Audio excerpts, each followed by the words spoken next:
A new report from the Congressional Budget Office shows that 3 million children around the United States will lose access to health care because of Donald Trump and Republicans' big, beautiful bill that slashed $1 trillion from Medicaid and Medicare over the next decade. $1 trillion stolen from us through cuts to Medicaid. What does that mean? It means that this hospital is going to close. High likelihood of closure is policy speak for this hospital is going to close. Not just randomly, because Representative Kane Jr. voted to cut $1 trillion from Medicaid, along with all of the Republicans in Congress and Trump in the White House. And why did they cut $1 trillion from Medicaid? Why is this hospital going to close? So that they could give trillions of dollars in tax handouts to the richest people in the history of the world. Why? So they can buy another golden yacht to sail to Epstein's Island? Are you concerned about having the typical healthcare in your district and they might die? What about closing hospitals or nursing homes or clinics, something like that? Any comment? Dang it all, sir. It's not funny that people are going to die. Excuse me, sir. Voted for it. You want to say anything at all? So you think it is a good outcome that Meta gets to save $3 billion, Amazon gets $4 billion, and to pay for it, millions of Americans lose their health care? That's your view as the CEO of the IRS? I don't see the two of them correlated, ma'am. Well, they're correlated in terms of those tax cuts were paid for by pushing people off their health care. Did you not follow that? Those tax cuts, 30 million seniors, your seniors. Talking about $3 billion for Meta, paid for by people being pushed off their health care.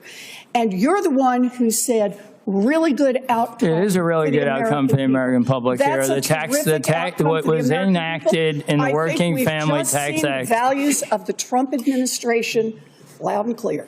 I'm a veteran. I have 18 family members that have served this country. Service is something I know a little bit about, and that's something that David Valadao, Vince Fong, and Donald Trump know nothing about. They have no idea what it is to care for another person. I was a military brat, so I know what government health care is like. As a child, I used to go to the base hospital. As an adult, when I was in the Army, I'd go to the Army hospital, and now I go to the VA. I know that the government can provide very good health care. It's perfectly possible. There are countries around the world that do this. But in our country, we're told, no, it can't happen. The reason it can't happen is because the bankers, bosses, and billionaires don't make money off of it. They don't understand that it's a service, not a commodity. And this is right in line with what Project 2025 said it was going to do and what was always about, and also right in line with the Republican agenda over the last several decades. Hundreds of hospitals and health clinics across the nation are closing down. Meanwhile, Donald Trump is literally stealing billions of dollars in taxpayer money and putting them into his own pockets right out in the open.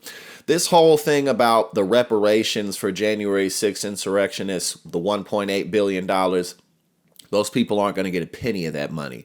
That money is for Donald Trump. Just like the $1.25 billion that was pushed into the Board of Peace that Donald Trump is the chairman of for life of and controls the account himself personally, just like that money's for him. Just like the $300 million of the Venezuelan oil sale that's in a slush fund account in Qatar, just like that's for him.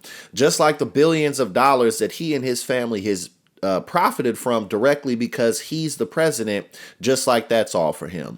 This man and his stock interests and all the investment that are being made based on the moves and the decisions that he's making in office. He's the most corrupt president we've ever seen. He doesn't give a damn about his constituents. And for the most part, his policies hurt his constituency the worst, particularly those who live in rural areas. They're going after the post office. They're destroying the SNAP program. It's endless. And now we're all having to deal with the increased prices on everything, particularly oil, because of this illegal conflict in Iran that Donald Trump started without the approval of Congress.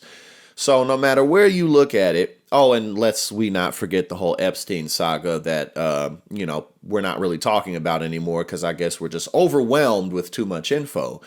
But this is literally an administration from hell.